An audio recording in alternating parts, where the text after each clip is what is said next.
Hello प्यारे प्यारे सभी बच्चों, कैसे हैं आप लोग। उम्मीद करता हूं आप लोग बहुत ही शानदार, जबरदस्त और जिंदाबाद होंगे और अपनी तैयारी को बहुत ही अच्छी तरीके से कर रहे होंगे। आज यूपी बोर्ड 2023-24 क्लास 12 की रसायन विज्ञान की प्रैक्टिस सीरीज में आज का जो वीडियो है ये प्रैक्टिस नंबर 6 है, प्रैक्टिस नंबर 6 है, जिसमें हम आपको बहुत ही महत्वपूर्ण क्वेश्चंस के साथ साथ कॉन्सेप्ट डिस्कस करेंगे। इसमें जो बच्चे अपने आप को कमजोर महसूस करते हैं वो भी 70 में 70 नंबर ला करके दिखाएंगे, ये मैं आपसे वादा करता हूं। अगर आपने एवीएस की पाठशाला यूट्यूब चैनल द्वारा प्रोवाइड किए गए सभी वीडियोज को बहुत ध्यान से, सभी क्वेश्चन को बहुत ध्यान से, कॉन्सेप्ट को बहुत ध्यान से समझा तो आपके 100% 70 में 70 नंबर आएंगे, अगर आपने पूरा वीडियो देखा है तो। चलिए वीडियो को देर ना करते हुए वीडियो को स्टार्ट करते हैं। सबसे पहला जो चलिए ठीक है, आज का जो पीडीएफ है अगर इसको आप लेना चाहते हैं तो एवीएस की पाठशाला यूट्यूब टेलीग्राम चैनल, उसमें जाकर के अगर प्रैक्टिस नंबर 6 का आपको पीडीएफ चाहिए तो एवीएस की पाठशाला नाम का टेलीग्राम पे ग्रुप है, आप जाकर के वहां ज्वाइन करिए और आपको सभी पीडीएफ वहां पर मिल जाएंगे। अगर ज्वाइन करने में कोई दिक्कत हो रही है तो स्कैन करिए इस क्यूआर कोड को और डायरेक्ट आप वहां पर ज्वाइन कर लेंगे, ठीक है। तो चलिए स्टार्ट करते हैं आज का पहला क्वेश्चन। आज का जो पहला क्वेश्चन है बहुविकल्पी टाइप के होंगे, जो कि आपके बोर्ड एग्जाम में 6 नंबर के 6 क्वेश्चन पूछे जाते हैं। आज का सबसे पहला बहुविकल्पीय प्रश्न है, एल्कोहली KOH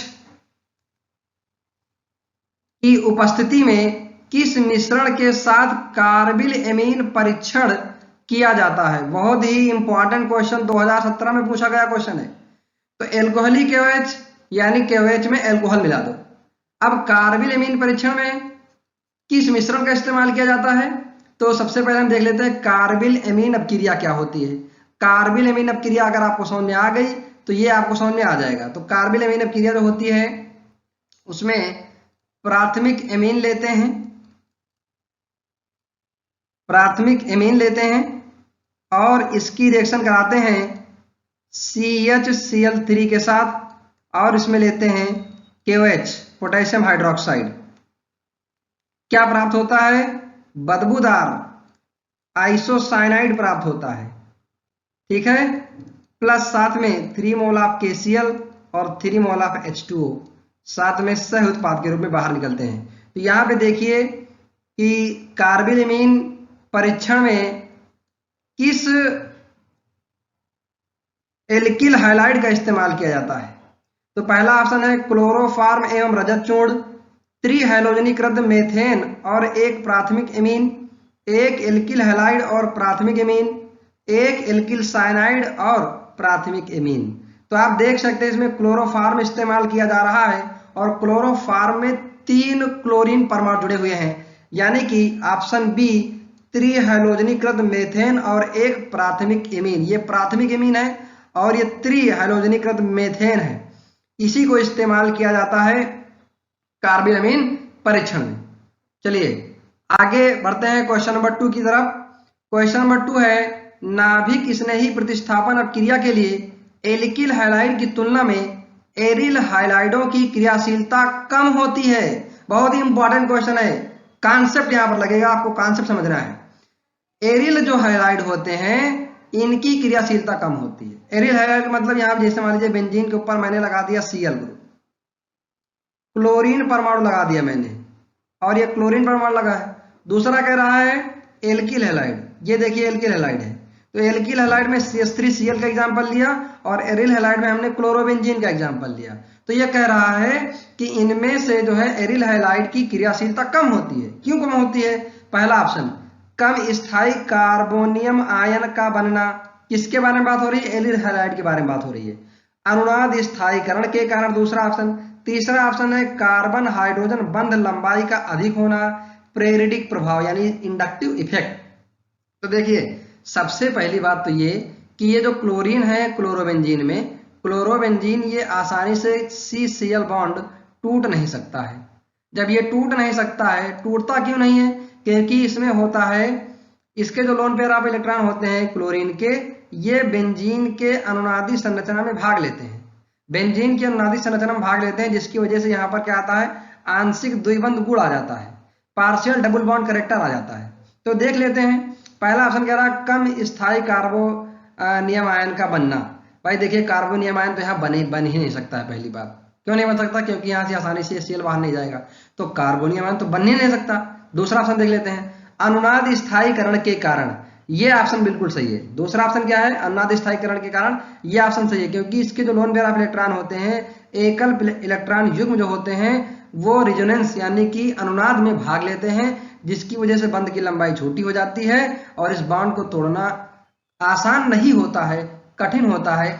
इसीलिए एरिल हैलाइड कम क्रियाशील होते हैं, किसकी अपेक्षा, एल्किल हैलाइड की तुलना में। जबकि एल्किल हैलाइड में क्या होता है, यहां से क्लोरीन परमाणु जो शेयर्ड पेयर ऑफ इलेक्ट्रॉन है, जो साझे किए गए इलेक्ट्रॉन के द्वारा बना हुआ बंध है, ये आसानी से ब्रेक हो जाता है।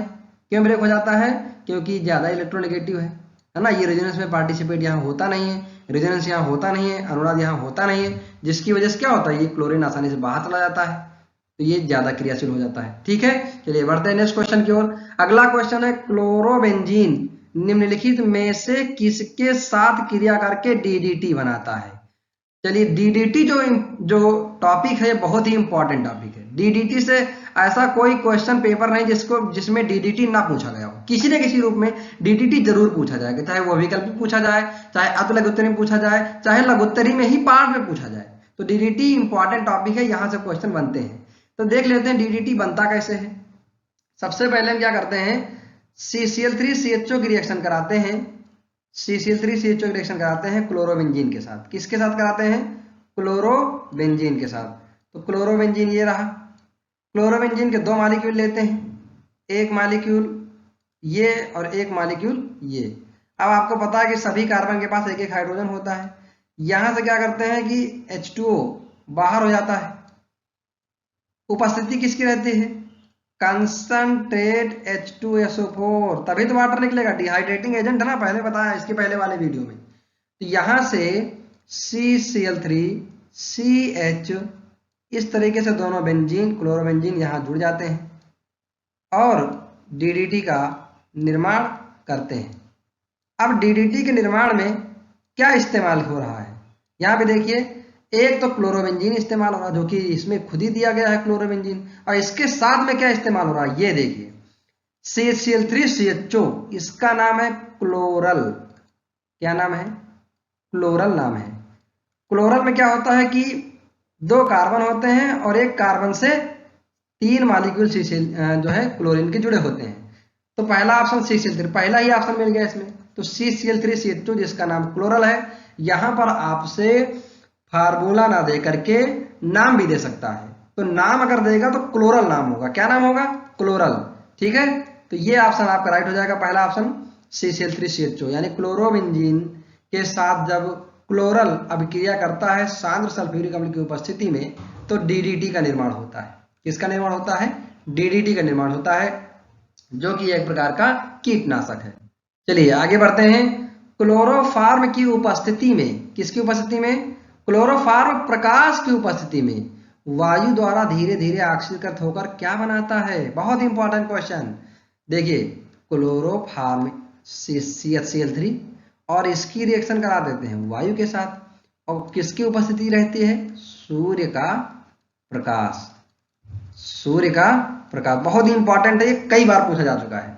तो ये क्या बनाता है, COCl2 बनाता है, प्लस साथ में क्या निकलता है, HCl निकलता है, दो मॉलिक्यूल CHCl3 के दो मॉलिक्यूल। अब कितने हाइड्रोजन है देख लेते हैं, दो हाइड्रोजन है ना। तो यहां से 2 मोल HCl के निकल जाते हैं और 4 मोल यहां पर इस्तेमाल हो गए। तो इसका नाम क्या है, फास्जीन। फास्जीन एक अत्यंत विषैली गैस, जिसके कारण किसी भी व्यक्ति की मृत्यु तक हो सकती है। तो पहला ऑप्शन देख लीजिए, क्लोरोफार्म प्रकाश की उपस्थिति में वायु द्वारा धीरे धीरे ऑक्सीकृत होकर क्या बनाता है, पहला ऑप्शन फास्जीन, दूसरा फार्मिक अम्ल, तीसरा फार्मिल क्लोराइड, चौथा है मेथिल क्लोराइड। तो पहला ही ऑप्शन यहाँ पे मिल गया हमको, फास्जीन। क्या बनाता है, क्लोरोफार्म वायु के साथ प्रकाश की उपस्थिति में धीरे धीरे क्रिया करके फास्जिन गैस बनाता है, जो कि अत्यंत विषैली गैस है। चलिए अगला हम लोग लेते हैं अति लघु उत्तरीय प्रश्न, जो कि आपके बोर्ड एग्जाम में 2 अंक के क्वेश्चन पूछे जाते हैं। 2 नंबर का एक क्वेश्चन होता है, इनकी संख्या टोटल 8 होती है। कितनी होती है? 8 होती है, यानी 16 नंबर के क्वेश्चन पूछे जाते हैं। जो बच्चे अपने आप को कमजोर महसूस करते हैं, कॉन्सेप्ट को धीरे धीरे समझते रहिए। एक बार में ना समझ में आए तो दूसरी बार फिर से वीडियो को देखिए, 100% आपको समझ में आएगा। चलिए 5वां क्वेश्चन देखते हैं। नाभिक स्नेही प्रतिस्थापन क्रियाओं में एरिल हैलाइडों का हाइड्रोजन परमाणु एल्किल हैलाइडों के हाइड्रोजन परमाणु की तुलना में कम क्रियाशील है, क्यों? देखिए फिर से वही क्वेश्चन रिपीट हुआ, लेकिन ये क्वेश्चन जो आया है कई बार पूछा जा चुका है और ये कई रूपों में पूछा जा चुका है, यानी कि इसके प्रश्न का प्रकार अलग अलग हो सकता है। जैसे NaOH के साथ क्रिया करके एल्किल हैलाइड एल्कोहल देते हैं, जबकि एरिल हैलाइड फिनाल नहीं देते हैं, क्यों? यहां पर यह क्वेश्चन होना चाहिए कि सामान्य परिस्थितियों में। कहां पर? सामान्य परिस्थितियों में। नहीं तो भाई देते तो वही है, ये हम परिस्थितियां थोड़ा विषम कर लेंगे तो ये क्रिया दे देगा, लेकिन सामान्य परिस्थितियों में ये क्रिया नहीं देता है। कौन? Aryl halide. बाकी एल्किल हैलाइड NaOH के साथ क्रिया कर लेता है नॉर्मल टेम्परेचर पर, रूम टेम्परेचर पर 25 डिग्री सेल्सियस पर। देखिए दूसरा रूप क्या है? एरिल हैलाइड एल्किल हैलाइडों की अपेक्षा नाभिक स्नेही अभिकर्मक के प्रति कम क्रियाशील होते हैं, क्यों? देखिए ये भी आ गया क्वेश्चन, टाइप अलग अलग है, नाभिक स्नेही अभिकर्मक के प्रति कम क्रियाशील होते हैं। दूसरा, क्लोरोबेंजीन का क्लोरीन परमाणु एथिल क्लोराइड के क्लोराइड परमाणु की तुलना में क्रियाशील है, क्यों? देखिए सभी क्वेश्चन का मतलब एक है, आपको समझना है सिर्फ। चलिए नेक्स्ट पेज हम लोग चल रहे हैं इसको समझने के लिए। ये है क्लोरोबेंजीन। अब जो क्लोरोबेंजीन है, मैं यहां बॉन्ड बना के दिखा दे रहा हूं आपको।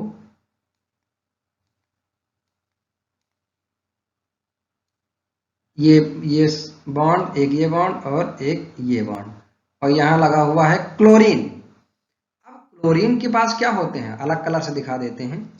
क्लोरीन के पास होते हैं लोन पेयर ऑफ इलेक्ट्रॉन, ये दिखा दिया मैंने लोन पेयर ऑफ इलेक्ट्रॉन। अब ये लोन पेयर ऑफ इलेक्ट्रॉन क्या करते हैं, रेजोनेंस में पार्टिसिपेट करेंगे। तो ये बॉन्ड यहाँ, ये इलेक्ट्रॉन यहाँ गिरेंगे। जब इलेक्ट्रॉन यहाँ गिरेंगे तो बहुत ध्यान से आपको समझना है, एक एक पॉइंट को आपको समझते हुए चलना है, यहीं से आपको कॉन्सेप्ट समझ में आएगा, नहीं तो आप कॉन्सेप्ट समझ नहीं पाएंगे फिर बेटा, ठीक है। देखिए जब ये इलेक्ट्रॉन यहाँ आएंगे तो यहाँ पे आ जाएगा डबल बॉन्ड और इस क्लोरीन के ऊपर आ जाएगा क्या, पॉजिटिव चार्ज। और जैसे ही यहाँ पॉजिटिव चार्ज आएगा, ये इलेक्ट्रॉन शिफ्ट होकर के यहाँ चला जाएगा तो यहाँ आ जाएगा माइनस, और ये एज इट इज अपनी जगह पे दोनों बॉन्ड रहेंगे। अब देख लेते हैं आगे फिर क्या होगा। ये क्लोरोबेंजीन, अब क्या होगा, ये Cl के ऊपर प्लस लगा हुआ है, यहां माइनस है। अब ये जो माइनस है वो इस दोनों के बीच में गिरेगा और यहां से इलेक्ट्रॉन उठ के शिफ्ट होकर यहां चला जाएगा।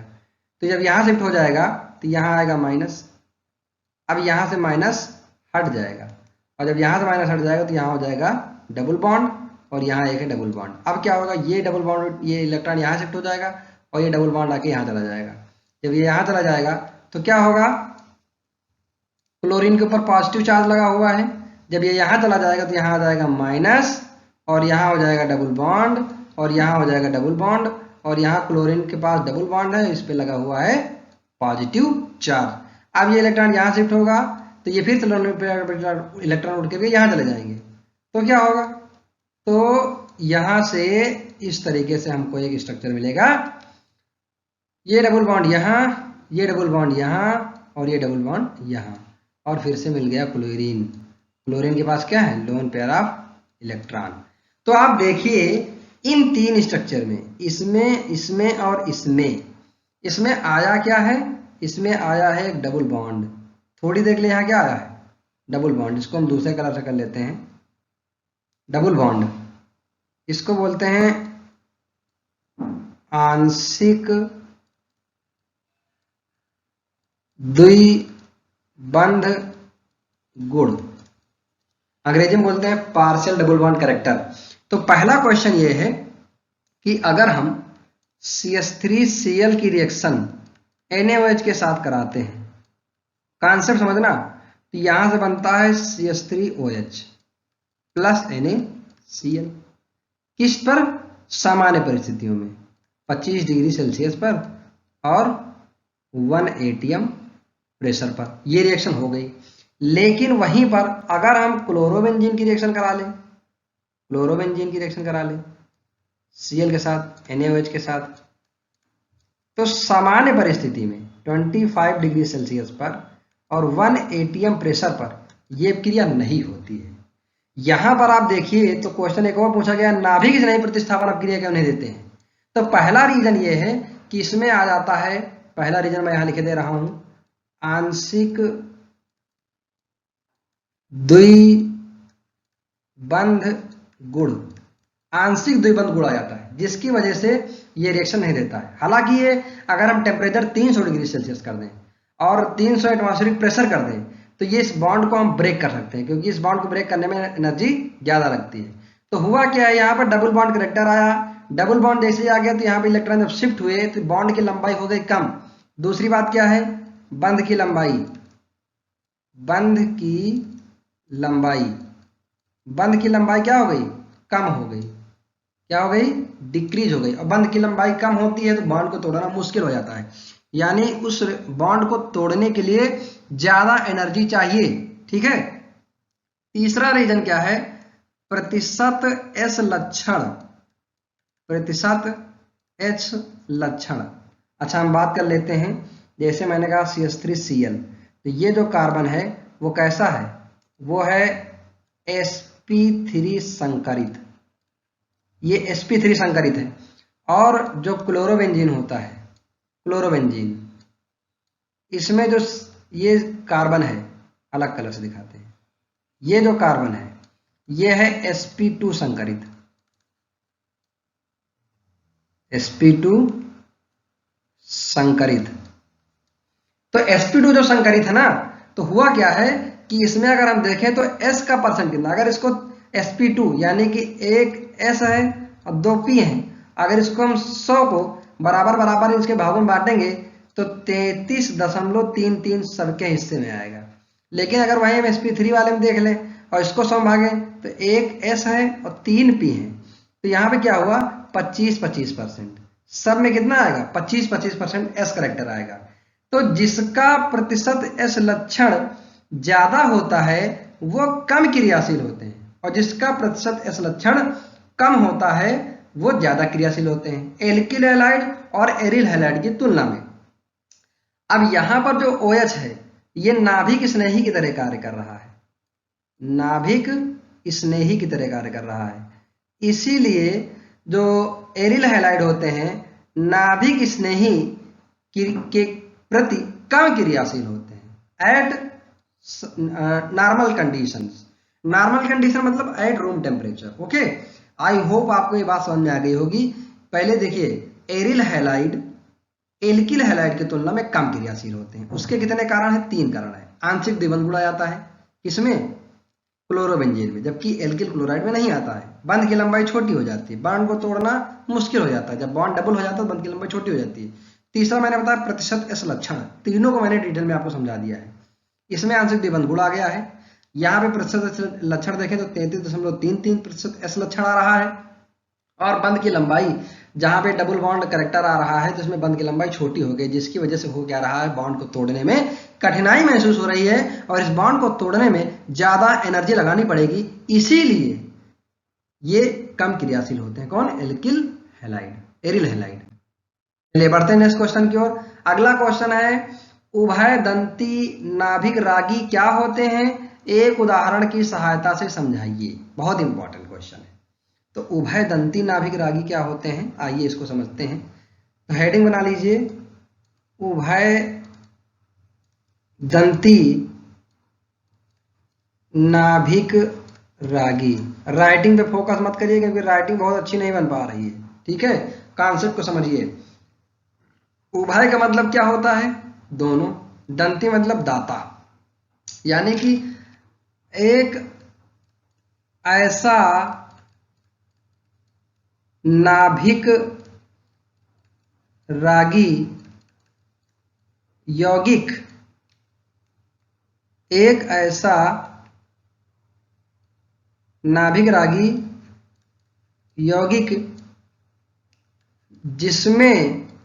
जिसके दोनों परमाणु इलेक्ट्रॉन दाता परमाणु की तरह व्यवहार करते हैं, उभयदंती नाभिक रागी कहलाते हैं। इसका अगर हम एग्जाम्पल की बात करें, कलर चेंज कर लेते हैं। एग्जाम्पल देखें तो जैसे Cn हो गया, Cn माइनस नाभिक रागी है जिसके ऊपर माइनस होता है, ठीक है। तो ये क्या होते हैं, उभयदंती नाभिक रागी है। जैसे अगर हम इसकी रिएक्शन कराएं Rx के साथ, किसके साथ, Rx के साथ अगर हम कराते हैं, एक बार हम KCN के साथ कराएं, किसके साथ कराएं, KCN के साथ, और एक बार हम कराएं AgCN के साथ।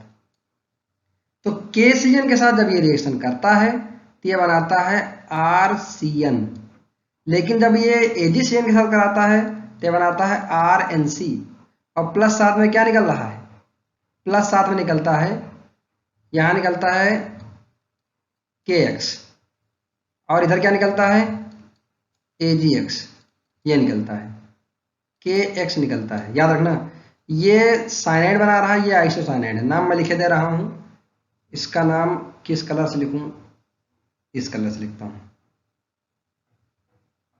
Alkyl cyanide. थोड़ा सा इसका नाम मैं बाहर लिख दे रहा हूं, इसका नाम मैं यहां लिख रहा हूं, एल्किल साइनाइड, और ये एल्किल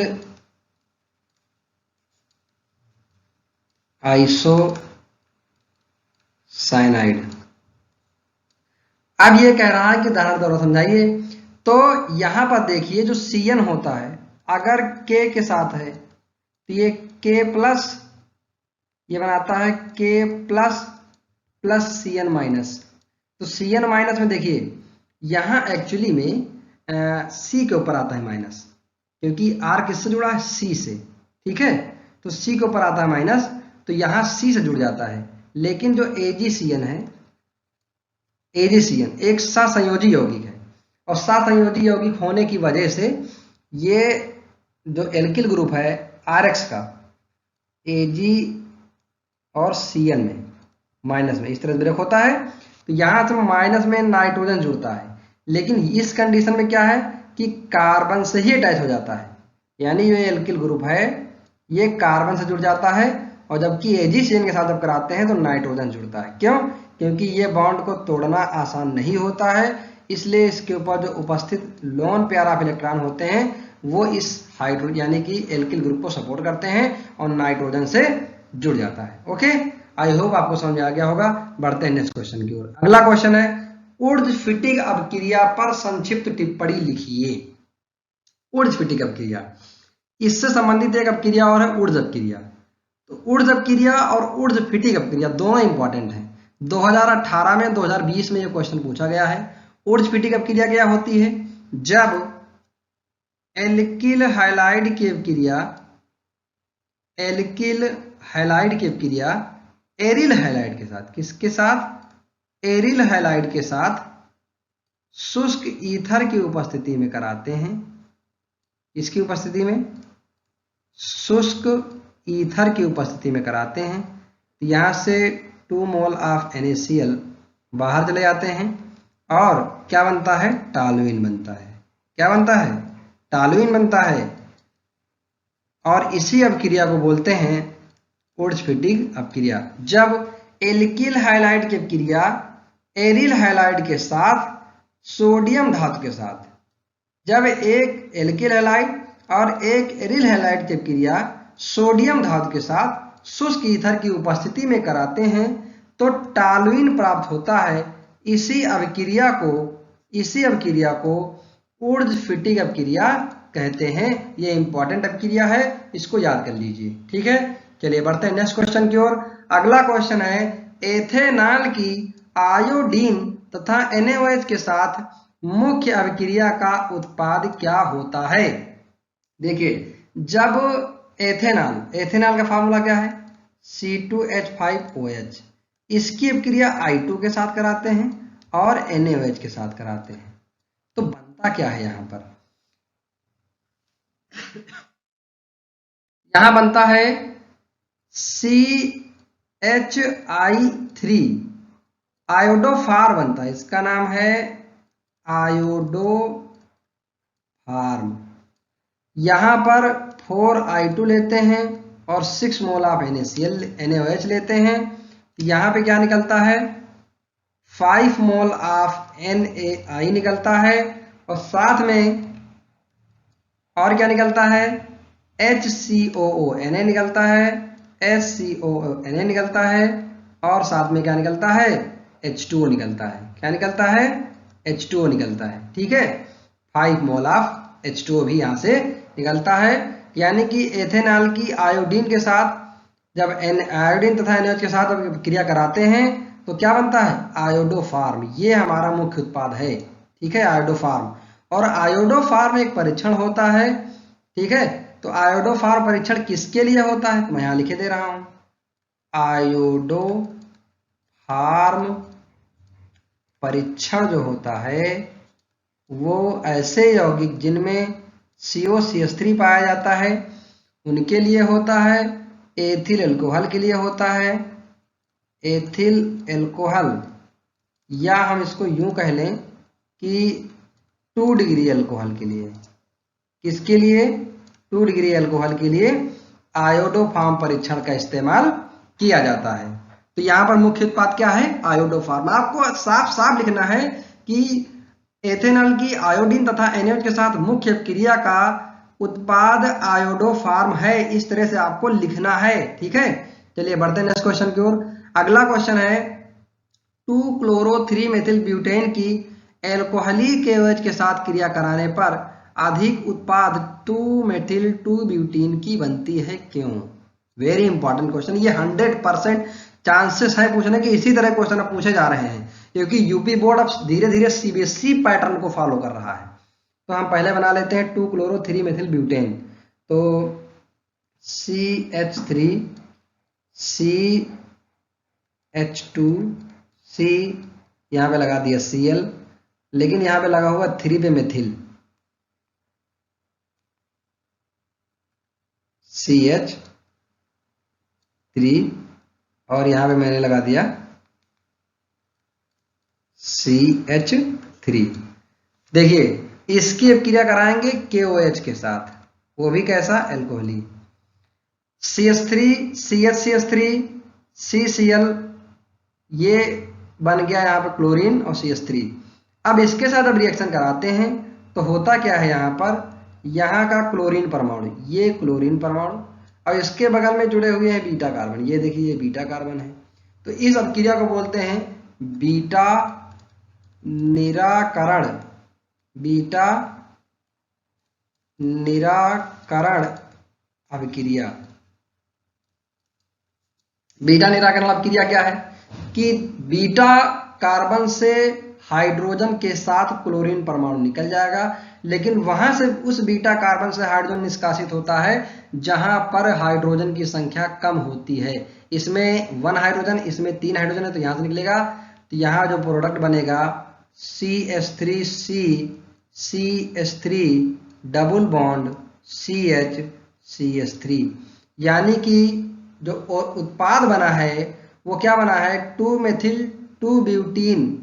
ये देखिए 1 2 3 4, तो 2-मेथिल-ब्यूटीन-2 ये उत्पाद बनता है। और ये बनता क्यों है, यानी ये जो क्रिया होती है वो सेटजेफ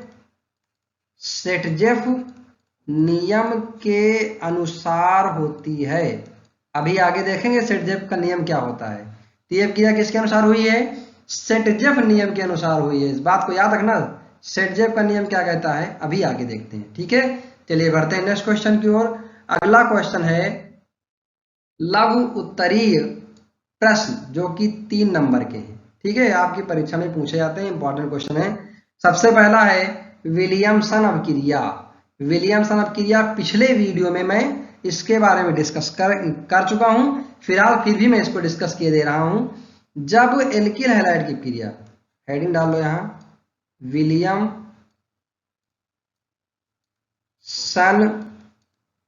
अभिक्रिया। विलियमसन अभिक्रिया क्या होती है? जब एल्किल हैलाइड की अभिक्रिया सोडियम एल्कोक्साइड के साथ, सोडियम एल्कोक्साइड के साथ कराते हैं तो ईथर प्राप्त होता है। ईथर प्राप्त होता है। शुष्क ईथर की उपस्थिति में कराते हैं तो हमें ईथर प्राप्त होता है। तो देख लेते हैं क्रिया क्या है। एल्किल हैलाइड यानी कि हमने लिया, मान लीजिए यहां पर RX प्लस किसके साथ करा रहे हैं, NaOR डैश, और जब ये क्रिया कराते हैं तो क्या प्राप्त होता है, तब प्राप्त होता है ROR डैश प्लस साथ में निकलता है NaX। अब एग्जांपल ले लेते हैं, CH3Cl प्लस NaOCH3, ये क्या बनाता है, CH3OCH3 प्लस NaCl। अब आपके लिए एक हम रिएक्शन दे रहे हैं, उसको आप लोग करिए। उसका मैं ब्लैक पेन से लिख रहा हूं, C2H5Cl प्लस NaOCH3। इस रिएक्शन को आप कंप्लीट करिए और यहाँ पे क्या निकल रहा है, NaCl, यानी ए का नाम आप लोग बताएंगे। चलिए, इसका नाम क्या है, डाई मेथिल ईथर है, और ये क्या बना रहा है, ईथर बना रहा है। इस अभिक्रिया को बोलते हैं क्या, इस अभिक्रिया को बोलते हैं विलियमसन अभिक्रिया। चलिए बढ़ते हैं। अगला जो हमारा है कार्बिल एमीन अभिक्रिया। कार्बिल एमीन अभिक्रिया नेक्स्ट पेज पे देख लेते हैं, हेडिंग डाल लीजिए, कार्बिल एमीन अभिक्रिया। कार्बिल एमीन अभिक्रिया के बारे में मैं आपको अभी थोड़ी देर पहले बता चुका हूं कि प्राथमिक एमीन के परीक्षण में इसका इस्तेमाल किया जाता है। जब एक प्राथमिक एमीन की अभिक्रिया क्लोरोफॉर्म के साथ करा लो, ब्रोमोफॉर्म के साथ करा लो, है ना, KOH के साथ यानी क्षार की उपस्थिति में कराते हैं, 3 मोल आप यहाँ पे लेंगे तो क्या बनता है, यहाँ बनता है बदबूदार एथिल आइसोसाइनाइड C2H5NC बनता है, प्लस साथ में क्या निकलता है, 3 मोल ऑफ KCl निकलता है, प्लस H2O भी यहाँ से निकल जाता है 3 मोल। ठीक है, तो इस अभिक्रिया को बोलते हैं कार्बिल एमीन अभिक्रिया। इसके यहाँ पे थ्योरी क्या लिखेंगे, जब प्राथमिक एमीन की अभिक्रिया क्लोरोफॉर्म के साथ पोटेशियम हाइड्रोक्साइड की उपस्थिति में गर्म करते हैं, जब प्राथमिक एमीन को क्लोरोफॉर्म के साथ जो है पोटाश के साथ कह सकते हो या क्षार के साथ गर्म करते हैं तो आइसोसाइनाइड प्राप्त होता है। इस अभिक्रिया को बोलते हैं कार्बिल एमीन अभिक्रिया, और इसका नाम क्या है, इसका नाम है एथिल आइसोसाइनाइड, एथिल आइसोसाइनाइड। चलिए बढ़ते हैं नेक्स्ट क्वेश्चन की ओर। अगला क्वेश्चन है विहाइड्रोहैलोजनीकरण अभिक्रिया को एक उदाहरण द्वारा समझाइए। पिछले वीडियो में इस क्वेश्चन को हम बता चुके हैं, लेकिन एक बार फिर से बता देते हैं क्योंकि यहाँ पर कोई नाम नहीं दिया गया, ना कोई नेम रिएक्शन है, सिर्फ विहाइड्रोहैलोजनीकरण। जो छात्र इसको रट करके जाएंगे वो भूल सकते हैं, लेकिन जो कॉन्सेप्ट समझ करके जाएंगे वो नहीं भूलेंगे। ठीक है, तो विहाइड्रोहैलोजनीकरण का मतलब क्या हुआ। वी का मतलब मैंने बताया था कि हटाना, हाइड्रो मतलब हाइड्रोजन, हैलोजन मतलब हाइड्रोजन को, यानी कि हाइड्रोजन और हेलोजन को हटाना है मुझे, ठीक है। तो एक एग्जांपल लेते हैं, CH3 CH, यहाँ पे लगा दिया मैंने Cl और यहाँ पे लगा दिया CH2 और फिर लिख दिया मैंने CH3। अब इसको जो हम एल्कोहलिक KOH के साथ, किसके साथ, एल्कोहलिक KOH के साथ रिएक्शन कराते हैं, KOH के साथ, कैसा, एल्कोहलिक KOH के साथ रिएक्शन कराते हैं तो दो तरह के उत्पाद मिलते हैं, ये है बीटा कार्बन और ये है बीटा कार्बन। तो बीटा कार्बन से जुड़े हुए हाइड्रोजन जो होते हैं वो बीटा हाइड्रोजन होते हैं, ठीक है। बीटा हाइड्रोजन को क्लोरीन परमाणु लेकर के बाहर निकलता है, तो कौन सा बीटा कार्बन से हाइड्रोजन निकलेगा, ठीक है। तो इसको हम देख लेते हैं, एक बार यहां वाला हटाते पहले। तो इधर बनेगा CH3 CH double bond CH single bond CH3। दूसरा अगर हम यहां से हटाएं तो यहां बनेगा CH2 double bond CH single bond CH2 और CH3। तो ध्यान से देखिए, यहां पर जो प्रोडक्ट बन रहा है ये ब्यूटीन 1 बन रहा है, ब्यूटीन 1 बन रहा है, लेकिन इसमें जो बन रहा है प्रोडक्ट वो ब्यूटीन 2 बन रहा है। यानी ये जो क्रिया हो रही है वो सेटजेफ नियम के अनुसार हो रही है। किसके अनुसार हो रही है, सेटजेफ नियम के अनुसार। सेटजेफ का नियम क्या कहता है अभी हम आगे क्वेश्चन में देखेंगे। चलिए अगला क्वेश्चन है, सेटजेफ का नियम तथा हुंस-डीकर अपक्रिया को रासायनिक समीकरण द्वारा समझाइए। तो अभी अभी मैंने एक रासायनिक अपक्रिया आपको समझाई है, तो सबसे पहले हम हेडिंग डाल लेते हैं सेटजेफ का नियम, क्योंकि सेटजेफ का नियम जो है वो आपको लिखना है। सेटजेफ का नियम, सेटजेफ का नियम क्या कहता है, नीले पेन से लिखता हूं, जब एल्किल हैलाइड का, एल्किल हैलाइड का एग्जांपल क्यों ले रहे हैं, क्योंकि यहाँ पे हैलो एल्केन चैप्टर ही है। जब एल्किल हैलाइड का बीटा निराकरण या निराकरण कराते हैं तो एल्किल हैलाइड का हाइड्रोजन परमाणु उस बीटा कार्बन के हाइड्रोजन के साथ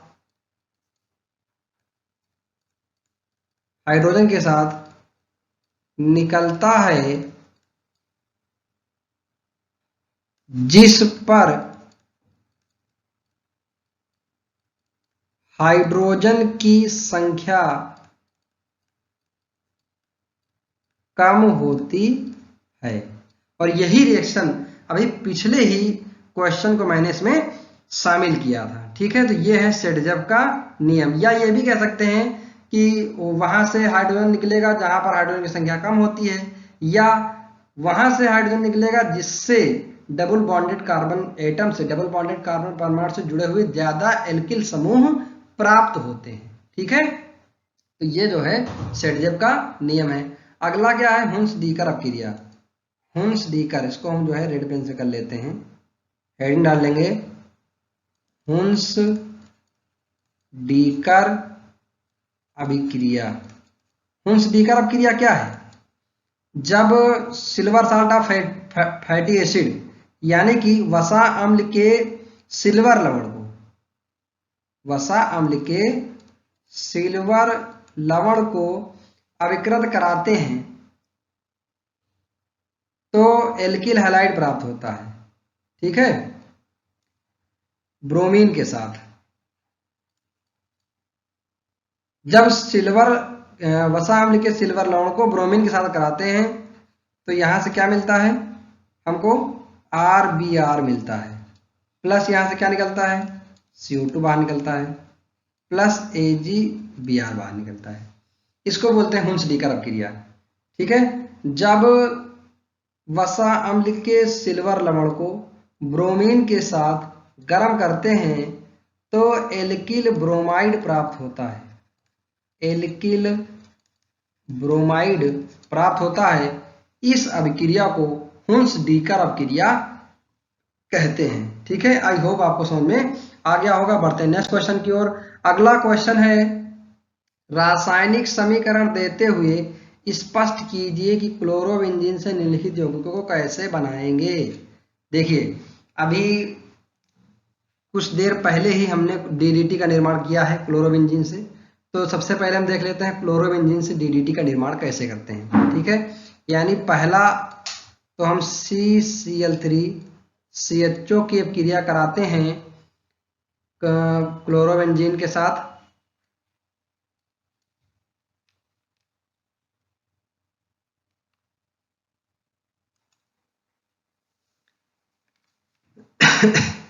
ये है क्लोरोबेंजीन। क्लोरोबेंजीन के 2 मॉलिक्यूल लेते हैं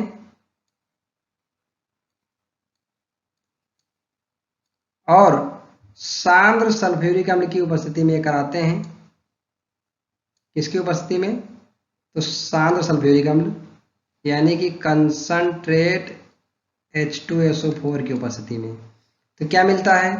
CCl3CH और यहां से जुड़ा हुआ है बेंजीन रिंग यानी क्लोरोबेंजीन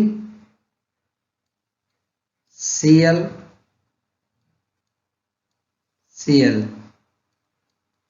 और इसी का नाम है DDT। तो क्लोरोबेंजीन से क्लोरल के साथ अपक्रिया करा, जब क्लोरोबेंजीन की अपक्रिया क्लोरल के साथ सांद्र सल्फ्यूरिक अम्ल की उपस्थिति में कराते हैं तो DDT का निर्माण होता है। अब आगे देख लेते हैं कि क्लोरोबेंजीन से टॉलुइन कैसे बनाएंगे। ओके, तो क्लोरोबेंजीन से टॉलुइन हम देख लेते हैं। यहाँ पे लिख लेते हैं सेकंड नंबर। तो सबसे पहले हम क्लोरोबेंजीन की रिएक्शन कराते हैं एल्किल क्लोराइड के साथ। ये है क्लोरोबेंजीन, सोडियम धातु के साथ रिएक्शन कराते हैं तो ये क्या है? एल्किल हैलाइड है, एल्किल क्लोराइड यानी कि मेथिल क्लोराइड के साथ रिएक्शन कराते हैं तो NaCl बाहर हो जाता है और यहाँ हमें क्या मिलता है? टॉलुइन मिलता है। क्या मिलता है? टॉलुइन। ये है टॉलुइन। ठीक है, इसका नाम है टॉलुइन। प्लस साथ में क्या निकलता है? 2NaCl निकलता है। तो 2 तो मैंने बना लिया क्लोरोबेंजीन से। तीसरा है क्लोरोबेंजीन से बनाना है बेंजीन। तो इसको हम नेक्स्ट स्लाइड पे देखते हैं। तो क्लोरोबेंजीन से बेंजीन बनाने के लिए क्या करते हैं? क्लोरोबेंजीन की रिएक्शन कराते हैं, यानी इसका कराते हैं अपचयन। क्लोरोबेंजीन का कराते हैं अपचयन LiAlH4 की उपस्थिति में, LiAlH4 की उपस्थिति में तो मिलता है हमें बेंजीन और साथ में निकलता है HCl। तो ये बहुत सिंपल है, यहां से क्लोरीन हट गया और यहां से हाइड्रोजन जुड़ गया इसके साथ में। अब आगे था क्लोरोबेंजीन से फिनाल कैसे बनाओगे। तो क्लोरोबेंजीन की अपक्रिया जब हम NaOH के साथ सोडियम हाइड्रोक्साइड के साथ 300 atm प्रेशर और 350 लिख लेते हैं, 350 डिग्री सेल्सियस पर जब कराते हैं तो फिनाल प्राप्त होता है। क्या प्राप्त होता है? फिनाल प्राप्त होता है। इसी को बोलते हैं फिनाल। बेंजीन के ऊपर क्या लगा हो? OH और साथ में क्या निकलता है यहां पर? NaCl। ये है फिनॉल और ये क्या था? बेंजीन। आई होप आपको चारों कन्वर्जन समझ में आ गए होंगे कि क्लोरोबेंजीन से बेंजीन कैसे बनाते हैं, क्लोरोबेंजीन से फिनाल कैसे बनाते हैं, क्लोरोबेंजीन से DDT कैसे बनाते हैं और क्लोरोबेंजीन से टॉलुइन कैसे बनाते हैं। चलिए आगे बढ़ते हैं। अगला क्वेश्चन, अगला जो क्वेश्चन हमारा है वो दीर्घ उत्तरीय प्रश्न है जो कि आपके पेपर में 5 नंबर का आता है। तो देख लेते हैं। एरिल हैलाइडों की इलेक्ट्रॉन स्नेही प्रतिस्थापन अपक्रिया का एक उदाहरण देते हुए क्रियाविधि समझाइए। या क्लोरोबेंजीन का हैलोजन वाहक की उपस्थिति में हैलोजनीकरण किस प्रकार होता है, संबंधित समीकरण दीजिए। तो सबसे पहले हम ये देख लेते हैं कि एक एग्जाम्पल ले लेते हैं। एग्जाम्पल, इलेक्ट्रॉन स्नेही क्रिया वो होती है जो कोई इलेक्ट्रोफाइल यानी इलेक्ट्रॉन स्नेही यौगिक अब क्रिया करता है बेंजीन रिंग पर, तो हमें इलेक्ट्रॉन स्नेही प्रतिस्थापित यौगिक प्राप्त होता है। इस अपक्रिया को इलेक्ट्रॉन स्नेही प्रतिस्थापन अपक्रिया कहते हैं। और इसका एग्जाम्पल ले रहे हैं क्लोरोबेंजीन। क्लोरोबेंजीन की रिएक्शन जब हम Cl2 के साथ कराते हैं, यहाँ पर Fe या AlCl3 की उपस्थिति में, तो हमको डाइक्लोरोबेंजीन, आर्थो डाइक्लोरोबेंजीन या पैरा डाइक्लोरोबेंजीन प्राप्त होता है। इसे ही बोलते हैं इलेक्ट्रॉन स्नेही प्रतिस्थापन अपक्रिया। इसका नाम क्या है? Ortho dichlorobenzene. और इसका नाम क्या है? Para dichlorobenzene. Para dichlorobenzene. तो ये हो गया एग्जाम्पल। अब इसकी क्रिया विधि समझ लेते हैं। क्या समझ लेते हैं? क्रिया विधि। नेक्स्ट पेज पे समझते हैं क्रिया विधि। यहां पर हम हेडिंग डाल लेते हैं क्रिया विधि।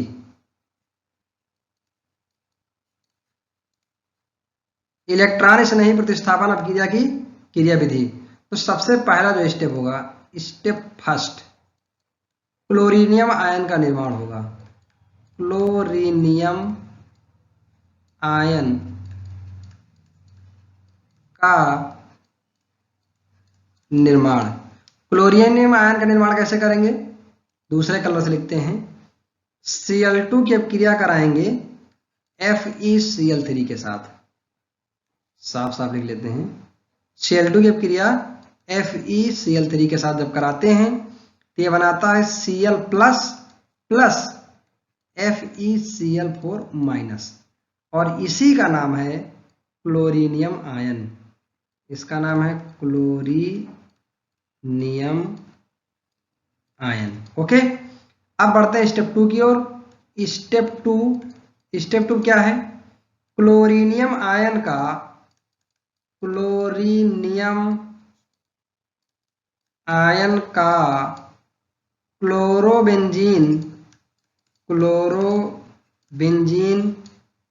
रिंग पर आक्रमण करके कार्ब धनायन का निर्माण। कार्ब धनायन का निर्माण करता है। ठीक है, तो कैसे करता है? ये है क्लोरोबेंजीन, और क्लोरोबेंजीन, ये मैंने डबल बॉन्ड दिखा दिया यहाँ पर। ये है क्लोरोबेंजीन। अब ये Cl प्लस क्या करेगा? अटैक करेगा। Cl प्लस अटैक कैसे करेगा? तो यहां से इस तरह से हम समझ सकते हैं कि ये बॉन्ड ऐसे ब्रेक होगा।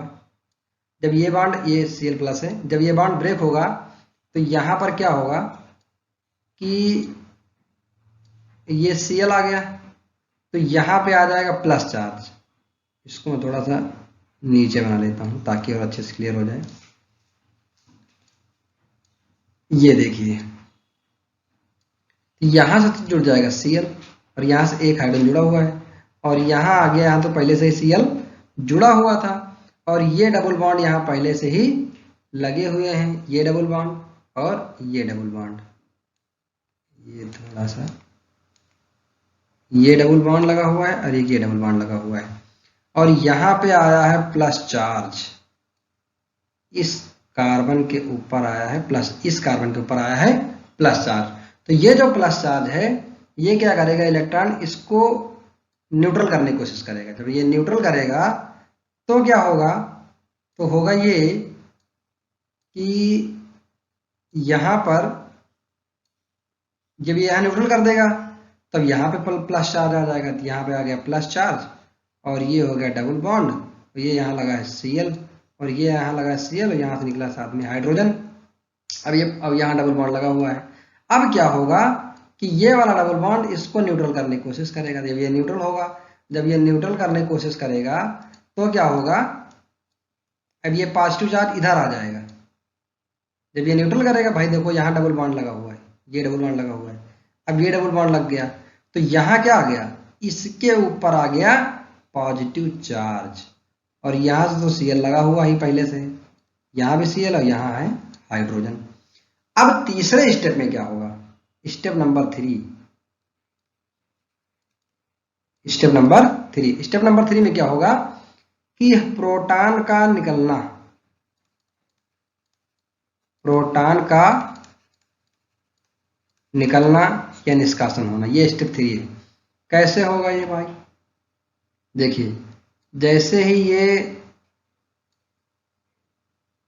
कार्ब धनायन बना हुआ है, यहाँ डबल बॉन्ड है, यहाँ डबल बॉन्ड है, यहाँ पर प्लस चार्ज है, यहाँ पर Cl जुड़ा है, यहाँ हाइड्रोजन जुड़ा है, यहाँ भी Cl है, तो होगा क्या, यहाँ पर ये हाइड्रोजन इसको अपने इलेक्ट्रॉन दे करके न्यूट्रल करेगा और यहाँ से हाइड्रोजन बाहर हो जाएगा, यानी कि यहाँ पर अंतिम जो प्रोडक्ट बना है वो बना है ये डबल बॉन्ड, ये डबल बॉन्ड, ये डबल बॉन्ड, और यहाँ भी लगा है Cl और यहाँ पे लगा है Cl, और प्लस साथ में क्या हो गया H प्लस यहाँ हो गया बाहर।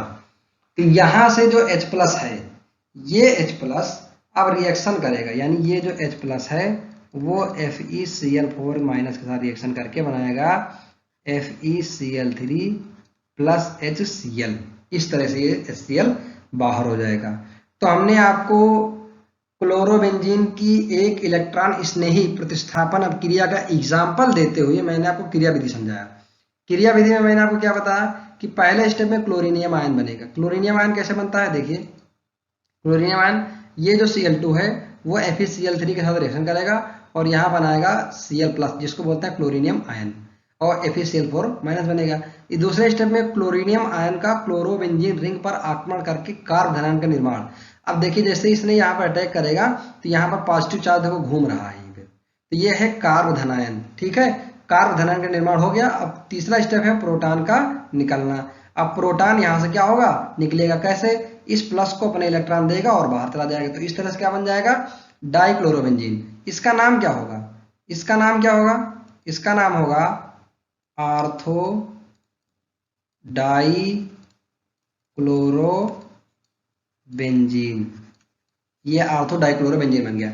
इसी तरीके से पैरा वाला भी बनेगा, मतलब जैसे ये बॉन्ड देखो मैं दिखाता हूँ आपको, जैसे ये वाला बॉन्ड यहाँ ब्रेक हुआ है उसी तरीके से ये वाला बॉन्ड यहाँ ब्रेक हो जाएगा। जब यहाँ ब्रेक हो जाएगा तो यहाँ माइनस आ जाएगा, यहाँ माइनस आ जाएगा तो यहाँ प्लस आएगा, जब यहाँ प्लस आएगा तो ये Cl यहाँ जुड़ेगा, ठीक है, तो ये प्लस फिर यहाँ घूम जाएगा, फिर ये यहाँ घूम जाएगा, इस तरह से क्या करेगा, ये इसको सपोर्ट करने की कोशिश करेगा। चलिए आगे बढ़ते हैं। ये थे आज के बहुत ही महत्वपूर्ण क्वेश्चंस। आई होप आपको अच्छी तरीके से समझ में आ गए होंगे। पीडीएफ चाहते हैं तो एवीएस की पाठशाला टेलीग्राम चैनल ज्वाइन करेंगे, ठीक है, बाकी आप लोग अच्छे से समझ के होंगे। चलिए ठीक है, थैंक यू।